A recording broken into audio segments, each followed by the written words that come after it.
আসসালামু আলাইকুম। সবাই কেমন আছেন? অনেক দিন নিজের ভয় যে কিছু দেওয়া হয় না। আজকে আপনাদের সাথে একটা কথা শেয়ার করতে এসেছি। গল্পটা আসলে খুব ছোট্ট, আবার অনেকের কাছে অনেক বড়, অনেকের কাছে চেনা, অনেকের কাছে অজানা। আহ, গল্পটা আমার নিজের লাইফের। কোথা থেকে শুরু করব জানি না, তো ছোটবেলা থেকেই বলি। যেহেতু বলতে এসেছি, অবশ্যই ছোটবেলা থেকেই শুরু করি।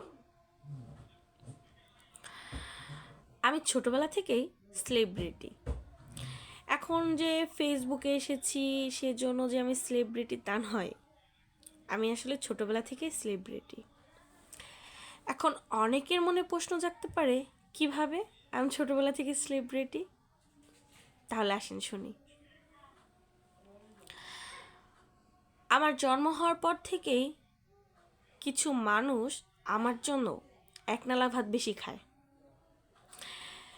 আমি এমন কেন জন্ম নিয়েছি, আমি এমন কেন হয়েছি, আমার লাইফটা এমন কেন, আমি কেন ভালো থাকি,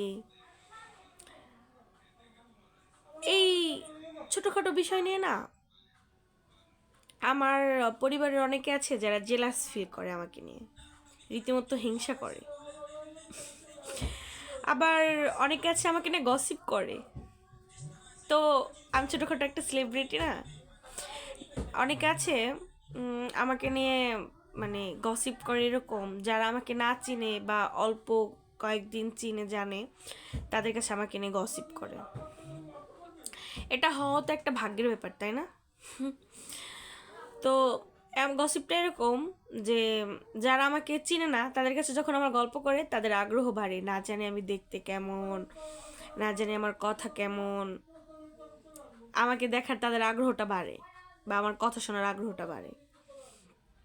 আর ছোটবেলা থেকে মানে যারা আমার জন্য এক নালা ভাত বেশি খায় তাদের কথা একটু বলি। যেমন ধরেন, আমার পরিবারে কিছু কিছু মানুষ আছে, কিছু কিছু মানুষ না, ধরতে গেলে 100%-এর 90%ই এই মানুষগুলো আমার জন্য এক নালা ভাত বেশি খায়।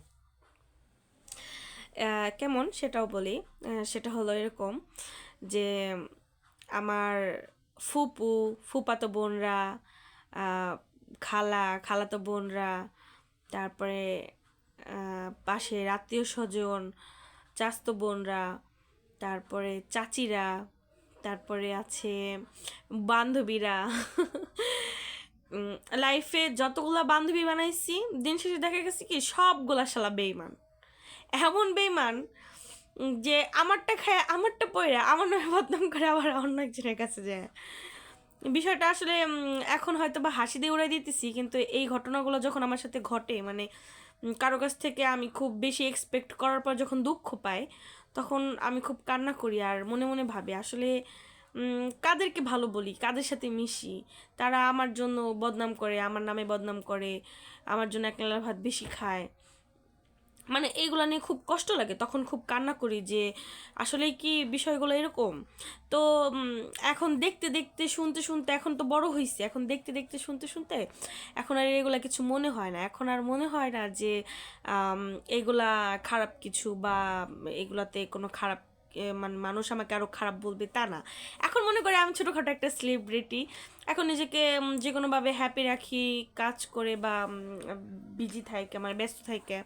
যাই হোক, এখন ভাবি যে না ঠিক আছে, আমি এখন ভালো আছি, হ্যাপি আছি, হয়তো বা সেটা তাদের সহ্য হয় না, এই জন্য আমাকে নিয়ে গসিপ করে। যখন পরিবারের সবাই একসাথে হয় বা আমি সেখানে না থাকি, আমাকে নিয়ে গসিপ হবে। আবার আমি যদি সেখানে যাই, আমাকে নিয়ে গসিপ করা বন্ধ করে অন্য কাউকে নিয়ে শুরু করবে। আবার আমি ওখান থেকে যখন চলে আসবো তখন আবার আমাকে নিয়েই গসিপ করে। মানে বিষয়টা এমন হয়েছে যে আমাকে নিয়ে দেখি সবার মাথা ব্যথা বেশি, সবাই টেনশন করে বেশি। আসলে যারা টেনশন করেন আমার জন্য তাদেরকে ধন্যবাদ, আমাকে নিয়ে এত টেনশন করার জন্য। আর যারা আমাকে নিয়ে এত ভাবেন, এত ভাবনা চিন্তা করেন, এত কথা বলেন, আমাকে নিয়ে, যে আমি কেমন আছি, আমি কীরকম লাইফস্টাইলে চলি, তারপরে আমার লাইফে কী কী হয়েছে, কী কী হবে, কেমন আমি, এই সে নিয়ে যারা গসিপ করেন তাদেরকে ধন্যবাদ। কারণ আপনারা গসিপ করেন বলেই আমাকে আরেকজন চিনতে চায়, জানতে চায়, শুনতে চায়, বুঝতে চায়। আপনারা গসিপ না করলে তো মানুষ এগুলা করতো না, তাই না? আমাকে চিনতোই না। তামান্না কে, কোথাকার কে? আসলে আপনারা গসিপ করেন দেখেই তো আমাকে চিনে, আমাকে জানে, আমাকে শুনে। তো আপনাদেরকে ধন্যবাদ এত মানে সুন্দর করে আমাকে নিয়ে পরিকল্পনা বা গসিপ করা বা মানুষের সামনে তুলে ধরার জন্য আপনাদের সবাইকে অসংখ্য অসংখ্য ধন্যবাদ। আসলে এই থ্যাংক ইউটা আমি অনেক আগেই দিতে চাইছিলাম, কিন্তু পারিনি, সময়ের জন্য সময় করে উঠতে পারিনি ভিডিওটা বানানোর জন্য। তো আপনাদেরকে যদি কখনো সুযোগ হয় তো মিষ্টি খাওয়াবো এর জন্য। যাই হোক, আমার শত্রুর শত্রু বন্ধুর বন্ধুরা সবাই ভালো থাকবেন, আমার জন্য দোয়া করবেন, আমি যেন ভালো থাকি, আমার জন্য দোয়া রাখবেন। আর পরিবারের সবাই যারা আছেন আমাকে নিয়ে গসিপ করেন তাদেরকেও ধন্যবাদ, আমাকে চেনানোর জন্য, জানানোর জন্য, আবারও বলতেছি, আমাকে শোনানোর জন্য, আমাকে ঠিক এই পর্যায়ে নিয়ে আসার জন্য। তো আপনাদের সবাইকে ধন্যবাদ। আপনারা না থাকলে হয়তো বা আমি তামান্নাকে নামটাই কেউ জানতে না আজ পর্যন্ত, এখন আপনাদের জন্য জানে। তো সবাই মিলে ভালো থাকবেন, আল্লাহ হাফেজ। আমিও ভালো আছি, আমার জন্য দোয়া করবেন।